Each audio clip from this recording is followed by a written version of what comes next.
தொடர்ந்து ஈரான் மற்றும் அமெரிக்காவினுடைய போர் முகமை கொதிநிலை குறித்த புதிய தகவல்களோடு நான் உங்களை சந்திக்கின்றேன். ஈரானுடைய ஆட்சி மாற்றம் ஒன்றை குறிக்கோளாக கொண்ட அமெரிக்கா, யூரோப்பிய யூனியன் மற்றும் யூத நாடு ஒரு பெரிய அளவிலான திட்டங்களை வகுத்து அந்த நாட்டிற்குள் பெரும் கலவரத்தை ஏற்படுத்த முயல்வதாக ஈரானுடைய உச்சபட்ச தலைவர் ஆயத்துல்லா கோமினி மட்டுமல்ல, ஈரானுடைய பிரசிடென்ட் மசூத் பெசஸ்கியான் போன்றவர்கள் அமெரிக்கா இஸ்ரேலுடைய சதி திட்டத்தை குறித்து வெளிப்படையாக கடும் குற்றச்சாட்டை அவர்கள் எழுப்பியிருந்தார்கள். இதற்கிடையிலே 31 பிராவின்ஸில் அதிக இடங்களில் தொடர்ந்து பரவியதாக சொல்லப்பட்டிருக்கக்கூடிய கடுமையான கலவரத்தை ஈரானுடைய அல்-குஸ் IRGC படைகள் கட்டுக்குள் வந்திருப்பதை உறுதி செய்ய முடிகின்றது. ஆனால் நேற்றைக்கு IRGCயினுடைய நடவடிக்கை மட்டுமல்ல, தற்போதைய அரசுக்கு ஆதரவான நிலையில் பல ஆயிரக்கணக்கான மக்கள் அரசு ப்ரோ கவர்மெண்ட் ரேலி, அரசு ஆதரவு பேரணிகள் நடைபெற்றதை இன்டர்நேஷனல் மீடியாக்கள் சரியாக செயல்படுத்தவில்லை என்றாலும் அங்கே அப்படி ஒரு சூழல் உருவாகி இருக்கிறது. அப்படி என்றால் ஈரானுடைய அரசு 2 வித நிலைப்பாட்டை மேற்கொள்கிறார்கள். ஒன்று, ஆயத்துல்லா கோமினி மசூத் பெசஸ்கியான். என்ன 2 நிலைப்பாடு என்றால், ஒன்று போராட்டக்காரர்கள். ஈரான் என்ன சொல்கிறது? போராட்டக்காரர்கள் கலவரக்காரர்கள் அல்ல, அவர்கள் தங்கள் கோரிக்கையாக போராடுவோர்கள், அவர்களை நாங்கள் அழைத்து பேச தயாராக இருக்கிறோம். ஈரானுடைய தாய்மார்களுக்கு மசூத் பெசஸ்கியானுடைய ஒரு பிரிவிலேஜ், சிறப்பு விண்ணப்பம் என்னவென்றால், உங்களுடைய இளைஞர்களை, உங்கள் குழந்தைகளை நீங்கள் பாதுகாத்துக் கொள்ளுங்கள். ஏனென்றால் தவறான அமெரிக்கா இஸ்ரேலுடைய வழிகாட்டுதலுக்கு உட்பட்டு இது மாதிரியான கலவர கும்பல்களிடத்தில் தவறான போதனைகளின் மூலம் அவர்கள் சிக்கிக் கொள்ளாமல் இருப்பதற்கு உங்களுடைய இளைஞர்களை, பிள்ளைகளை ஒவ்வொரு தாய்மார்களும் பெற்றோர்களும் பாதுகாத்துக் கொள்ள வேண்டும். ஈரானிலே இந்த குழப்பத்திற்கு முக்கிய காரணம் அமெரிக்காவின் சதி, இஸ்ரேலுடைய சதி என்று விண்ணப்பத்தை வைத்திருக்கிறார்கள். ஈரானுடைய IRGC ஃபோர்ஸும் ஈரானுடைய தலைமையும் கண்டதும் சுட உத்தரவு போன்ற கடும் நடவடிக்கைகளை எடுத்ததின் விளைவாக ஏராளமான பேர் சுட்டுக் கொல்லப்பட்டதாக ஒரு தகவல் 500, 600, 1000, 2000 என்றெல்லாம் சொல்லப்படுகிறது.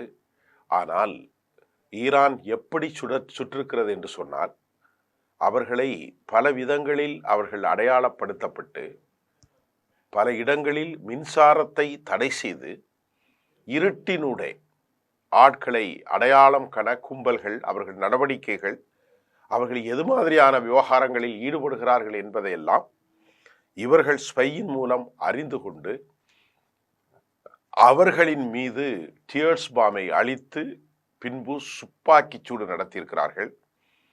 கிட்டத்தட்ட ஆயிரக்கணக்கான பேர் கைது செய்யப்பட்ட கலவரக்காரர்கள். இதற்கு பின்னணி தகவலின் பால் அவர்கள் விசாரணை வளையத்திற்குள்ளே கொண்டு வரப்பட்டிருக்கிறார்கள். குறிப்பாக ஈரானுடைய மீடியாக்களை தாண்டி ஒரு செய்தி வெளியாகிறது என்னவென்றால், அமெரிக்கா, மொசாத், CIA 2 பேரும் குறிப்பாக வெளிநாடுகளில் இருந்து குடியேறியவர்களை குஸ்படை, அதாவது குர்திஸ் படைகளின் மூலம் உள்ளே வரக்கூடிய ஒரு டீம், மற்றொன்று ஈரானில் வாழும் வெளிநாட்டினவரை, குறிப்பாக இந்திய தொழிலாளர்களை பயன்படுத்தி அவர்களை மடைமாற்றம் செய்து அவர்களை கலவரக்காரர்களாக மாற்றி அங்கிருக்கக்கூடிய லோக்கல் கும்பல்கள், மாப்ஸ், இவர்களையெல்லாம் பயன்படுத்தி இருக்கிறார்கள் ஒரு பெரும் நெட்வொர்க்கு என்று அதற்கு காரணமானவர்கள் முழுமையாக பிடிக்கப்பட்டிருப்பதாகவும் அல்லது கொல்லப்பட்டிருப்பதாகவும் அல்லது கடுமையான விசாரணை வலயத்திற்கு உள் கொண்டு வரப்பட்டிருப்பதாகவும் தற்போதைய செய்திகள் உறுதிப்படுத்துகிறது. ஏறக்குறைய கலவரம் முழுமையாக நிறைவு பெற்றிருக்கிறது. கலவரம் ஏறக்குறைய முழுமையாக முடிவுக்கு வந்திருக்கிறது என்றுதான் சொல்ல வேண்டும். ஏனென்று சொன்னால், நேற்றைக்கு ஒரு சம்பவத்தில் ஈரான் தெளிவாக அறிவித்தது. அமெரிக்காவினுடைய யூதர்களுடைய இந்த தூண்டுதலின் விளைவாக அங்கே ஒரு சம்பவத்தை அவர்கள் அரங்கேற்றினார்கள் என்று செய்திகள் வந்திருக்கிறது. எப்படி என்றால், ஈரான் 90 விழுக்காடு ஷியா முஸ்லிம்களுடைய ஒரு நாடு.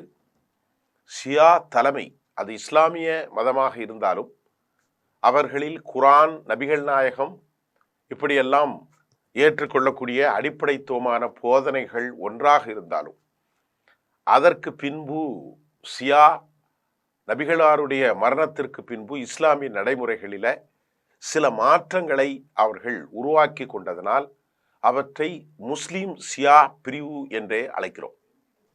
இதற்கிடையிலே அந்த நாட்டில் இருக்கும் சுன்னா முஸ்லிம்கள், அதாவது உலகம் முழுவதும் சவுதி போன்ற நாடுகளில் இருக்கக்கூடிய துருக்கி, ஜொர்டான், கத்தர், யுனைடெட் அரபு எமிரேட்ஸ் இப்படி நாடுகளில் வாழும் ஆப்கானிஸ்தான், பாகிஸ்தான், இந்தியாவில், இந்தோனேஷியாவில் வாழும் முஸ்லிம்களை போன்ற சுன்னா முஸ்லிம் இவர்கள் கட்டப்பட்டிருக்கிற பள்ளிவாசலுக்கு தீக்கிரையாக்கப்பட்டிருக்கிறது. இந்த பள்ளிவாசல்களில் பெட்ரோல் பாம் குண்டுகள் வீசப்பட்டிருக்கிறது.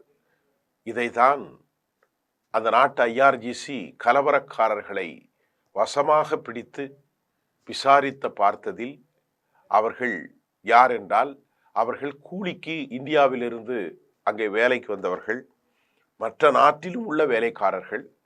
இவர்களை பயன்படுத்தி அங்கே மதக்கலவரங்களை, சுன்னா முஸ்லீம் பள்ளிவாசலை இடித்து விட்டார்கள் என்றால் அவர்களுக்குள் ஒரு குழப்பம் வரும், அவர்கள் மோதிக்கொள்வார்கள். இதை சமக்கு சாதகமாக பயன்படுத்தலாம் என்பதை இப்பொழுது அவர்களை ஈரானுடைய அரசு கை செய்திருக்கிறது. விளைவு என்ன? அவர்கள் தூக்கிலிடப்பட போகிறார்கள் என்ற தகவலை ஈரானுடைய அரசு தெளிவுபடுத்தி இருக்கிறது. கலவரக்காரர்கள் யாரையும் நாங்கள் விடப்போவதில்லை. போராட்டக்காரர்களிடத்திலே பேச்சுவார்த்தை நடத்துவதற்கு நாங்கள் தயாராக இருக்கிறோம். கலவரக்காரர்களை நாங்கள் விடப்போவதில்லை. இப்பொழுது சிக்கி கொண்டவர்கள் தப்பிவிடுவதற்கு ரொம்ப கஷ்டம். இதில் உலகம் முழுவதும் இருக்கிற ஒரு அமெரிக்க சார்பு மனிதநேய பாவனைகள் கொண்டவர்களாக தங்களை அடையாளப்படுத்தி கொள்வோர்கள் என்ன சொல்றாங்க? ஈரானில் மனித உரிமை மீறப்படுகிறது, ஈரானில் பொதுமக்கள் கொல்லப்படுகிறார்கள், ஈரானில் புரோட்டஸ்டர்ஸ் கொத்து கொத்தாக கொல்லப்படுகிறார். இதே கேள்வியை எந்த பாவமும் அறியாமல் காசாவில் சிறு குழந்தைகள், பெண்கள், வயது முதிர்ந்தோர் உணவன்றி உணவுக்காக சாறை சாறையாக நின்றபோது சாப்பாட்டை வாங்கி கொண்டு சென்ற பிறகு கூட சின்ன குழந்தைகளை சுட்டு கொண்டார்களே. இது குறித்து இந்த அமெரிக்காவுக்கு சார்பு ஆர்கனைசேஷன்லாம் என்ன நடவடிக்கை எடுத்தார்கள்? ஒரு நாடு இருக்குன்னா அந்த நாட்டில் கலவரக்காரர்களை அடக்குவது உலகத்தினுடைய இயல்பு. அதை அந்த நாடு செய்கிறாங்க. சும்மா போய் யாரையும் சுட்டுன்னா நீங்க கேட்கலாம். அப்படி அல்ல. கலவரம் செய்பவர்களை அவர்கள் 2 வகையாக அடையாளப்படுத்துகிறார்கள். இது மாதிரி சுன்னா முஸ்லிம் மசூதி எதிர்த்தவர்கள், பொது சொத்துக்கு தீங்கு விளைப்பவர்கள், இந்த மாதிரி 2 வகையாக அவர்கள் அடையாளப்படுத்தி தான் இந்த விசாரணைக்கு வந்து பலரை, ஏனால் நாடு முழுவதும் மொசாத் வளையத்திற்குள் இருக்கிறது. யார் மொசாத் என்பதை கண்டுபிடிப்பதே சிரமமாக இருக்கிறது. அப்படித்தான் அவர்கள் சதி செய்து ஈரானை துவம்சம் செய்ய போகிறார்கள். மிக முக்கியமாக இதற்கிடையிலே அமெரிக்கா வந்து பேச்சுவார்த்தைக்கு தயார், ஈரான் எங்களோடு பேசுவதற்கு அழைத்திருக்கிறது என்று ஒரு செய்தியை அமெரிக்காவுடைய பிரசிடென்ட் டொனால்ட் ட்ரம்ப் அறிவித்திருக்கிறார். இதில் நம்பகத்தன்மை குறித்து சில கேள்விகள் நமக்கு எழுகின்றது. அமெரிக்காவுடைய பிரசிடென்ட் டொனால்ட் ட்ரம்புடைய அந்த அறிவிப்பின் உண்மை கிரெடிபிலிட்டி குறித்து பல சந்தேகங்கள் எழுகிறது. அவரை பொறுத்தவரை பொய் சொல்வதிலும் அவர் நாட்டுக்குள் அவரை விட மிகைத்தவர் யாரும் இல்லை. அமெரிக்கா தற்போது போர் செய்வதற்கு தயங்கும் நோக்கம் என்ன? பேச்சுவார்த்தை ஈரான் தம்மை கால் செய்ததாக அழைத்ததாக சொல்கிற டொனால்ட் ட்ரம்ப் ஈரான் அழைப்பதற்கான வாய்ப்பு அல்ல. ஈரான் அமெரிக்காவிடம் பேசாது. பேசியிருந்தால் அவர்கள் சொல்லியிருப்பார்கள். இப்பொழுது அமெரிக்கா அங்கே இறங்குவதற்கு கடும் தயக்கத்தை காட்டுகிறார்கள். காரணம் என்னவென்றால், வெளிப்படையாக ரஷ்யாவும் வெளிப்படையாக சீனாவும் அறிவிப்பு செய்திருப்பதாகவும் செய்திகள் வருகிறது. நாம் கொடுக்கிற செய்திகள் எல்லாமே உலகத்தில் இருக்கிற சில செய்திகள். நான் கொடுக்கிற செய்திகளிலே சில முரண்கள் கூட வரலாம். அதை பின்புதான் நீங்கள் அதை உறுதி செய்ய முடியும். ஆனால் வெளிப்படையாக சீனா எங்கள் இராணுவத்தை அனுப்பி வைப்போம் என்று அறிவித்து விட்டார்கள். இதுவரை சீனா அமெரிக்காவுக்கு எதிராக இப்படி ஒரு அறிவிப்பை செய்யவில்லை.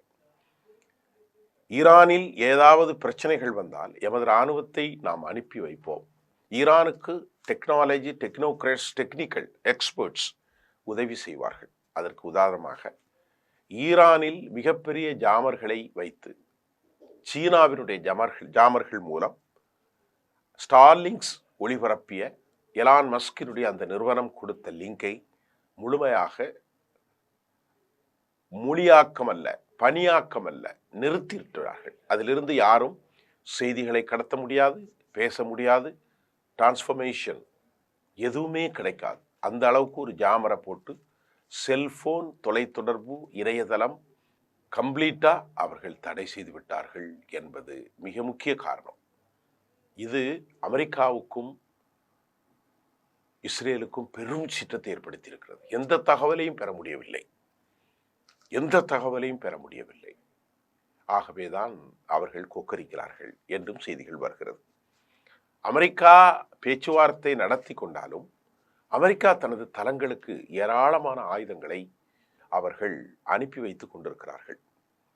இதற்கிடையிலே சோவியத்துடைய புட்டினுடைய அறிவிப்பு, நாங்கள் தயாராக இருக்கிறோம் ஈரானுக்கு. ஈரான் உச்சபட்ச அதிபர் அணு ஆயுதங்களை கேட்டாலும் நாங்கள் அனுப்பிவிடுவோம் என்று அவரும் வெளிப்படையாக தனது ஆதரவை நல்கிவிட்டார். இதற்கிடையில பிராக்சிகளாக ஷியா குரூப்ஸ், முஜாஹிதீன்கள், ஜிஹாதிகள், ஹிஸ்புல்லா, அது மட்டுமில்லாமல் ஹவுதிகள், இவர்களுடைய தாக்குதல் ஒருவேளை ஆயத்துல்லாவை உயிருக்கு ஏதாவது ஆபத்து வந்தால் உலகம் முழுவதும் பயங்கர கொதிநிலை ஏற்படும் என்பதையும், ஆகவே அமெரிக்கா உள்ளே இறங்குவதற்கு தயங்குகிறார்கள் என்ற செய்தி கிடைத்திருக்கிறது. ஆனால் கடைசியாக தாக்கினால் மத்திய கிழக்கில் இருக்கும் அமெரிக்க தளங்கள் முழுமையாக நாசம் செய்யப்படும் என்பதை ஈரானுடைய நாடாளுமன்றத்தினுடைய சபாநாயகர் முஹம்மது கலிபாப் எக்ஸ்ட்ரீம் வார்னிங், காஷன், எச்சரிக்கை, அதை நேற்று நான் சொல்லிட்டேன். இப்போ அவங்க அதெல்லாம் யோசிக்கிறாங்க. ஏன்னா 12 நாட்கள் போரில் அவர்கள் இழந்தது ஏராளம். யாரு? இஸ்ரேல். அவர்களுடைய அனுபவம் ஏராளம். ஆகவே எப்போதும் முன்னால் துள்ளி கொண்டிருக்கக்கூடிய இஸ்ரேல் இப்பொழுதும் ஒரு நிலைப்பாட்டை எடுத்திருக்கிறார்கள்.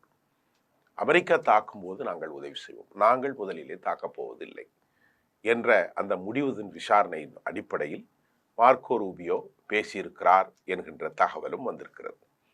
இதற்கிடையே ஈரானுடைய என்வையோடு அமெரிக்காவினுடைய சிறப்பு என்வை ஸ்டீவ் விட்காஃப் ஈரானுடைய தூதரோடு telephonic conversation in between Steve Witkoff versus இன்னொருத்தர், அவர் பேர் எனக்கு தெரியல, அவரோடு பேசியிருப்பதாகவும் தற்போது செய்திகள் வெளியாகி இருக்கின்றது.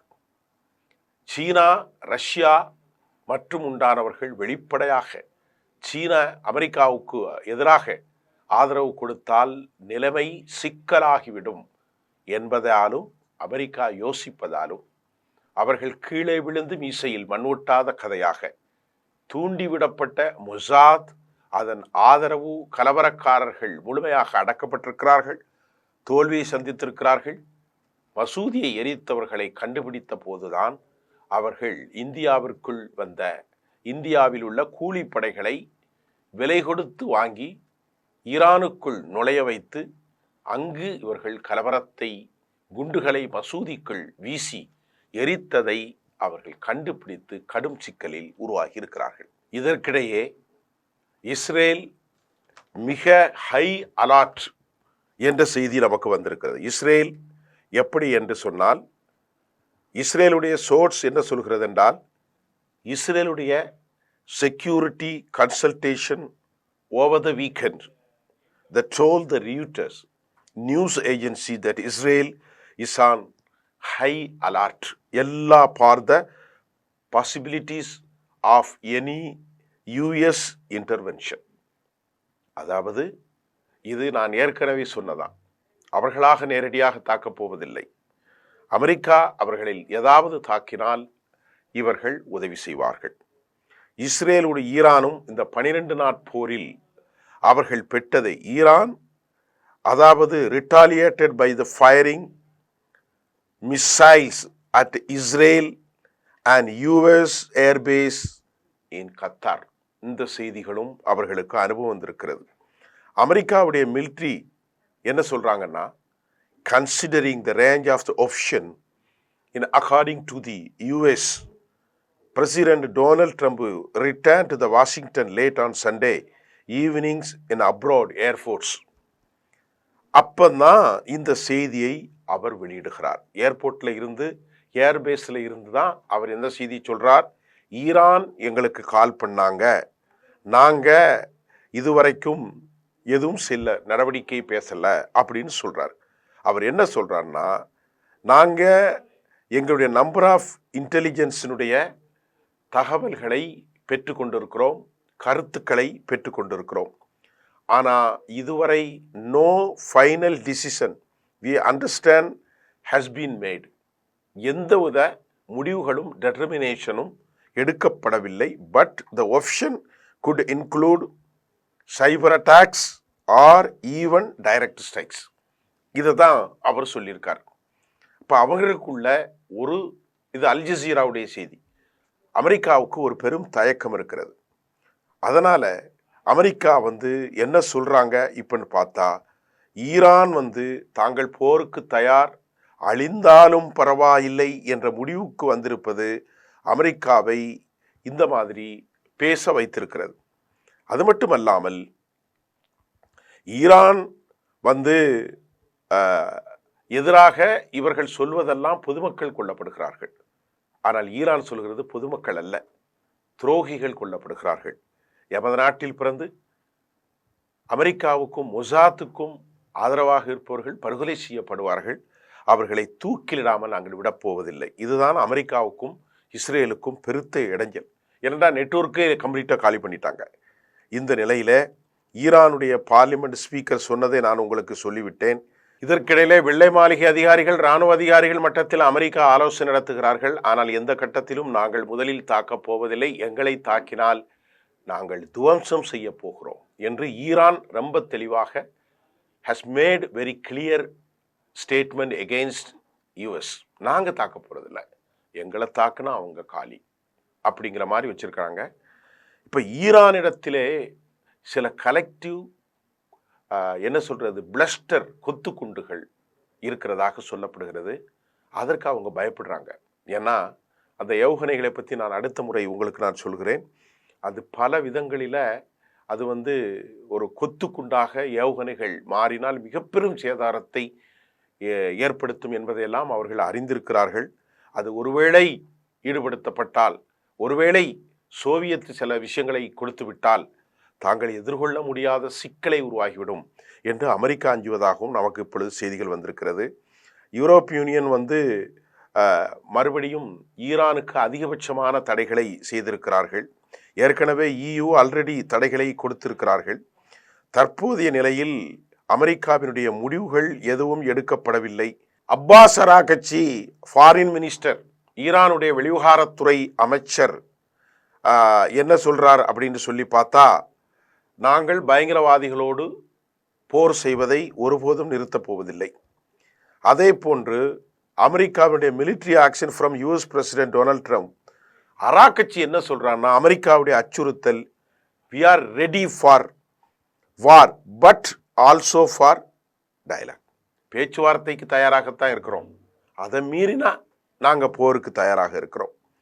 ஃபாரின் மினிஸ்டருடைய இந்த குற்றச்சாட்டு ஈரானுடைய நிலைப்பாட்டை உறுதி செய்திருக்கிறது. சைனா ஃபாரின் மினிஸ்டர் ஒரு கருத்தை சொன்னதை நான் சொன்னேன். It is opposed to the foreign interference in the internal affairs of their countries and Trump threats against Iran. வெளிநாட்டினுடைய தலையீடு உள்நாட்டு விவகாரத்தில் இருக்கக்கூடாது அப்படிங்கிறத சீனா தெளிவுபடுத்தியிருக்கிறது. Supreme leader taken to social media seemingly to hit back at the Donald Trump's frequent taunting and threatening remarks about his country. அது ஏற்கனவே சொல்லிட்டார். அது ஒரு சாத்தானிக் ஃபோர்ஸ். எந்த எல்லைக்கும் நாங்கள் தயாராக இருக்கிறோம் என்று சொல்லியிருக்கிறார்கள். தனது அரசு ஆர்ப்பாட்டக்காரர்களுடைய பேச்சை கேட்க தயாராக உள்ளது. கலவரக்காரர்கள் மற்றும் பயங்கரவாத கூறுகளை அழிப்பதை நாங்கள் ஏற்றுக்கொள்ள மாட்டோம். அரசாங்கம் முற்றிலும் வெறுக்கப்பட்டாலும் போராட்டங்கள் மீண்டும் ஒருங்கிணைந்த எதிர்ப்பில்லாமல் அவர்களுக்குள்ள இந்த போராட்டக்காரர்களுக்குள்ள ஒரு நெட்வொர்க் இணைப்பில்லை. இது அவர்களுக்குள்ள தோல்வி. ஈரான் முழுமையாக கலவரக்காரர்களை அடக்கியிருப்பது அவர்களுடைய சக்சஸ்ஃபுல்லாக பார்க்கப்படுகிறது. மீண்டும் நாளை புதிய செய்திகளோடு சந்திக்கிறேன். நன்றி.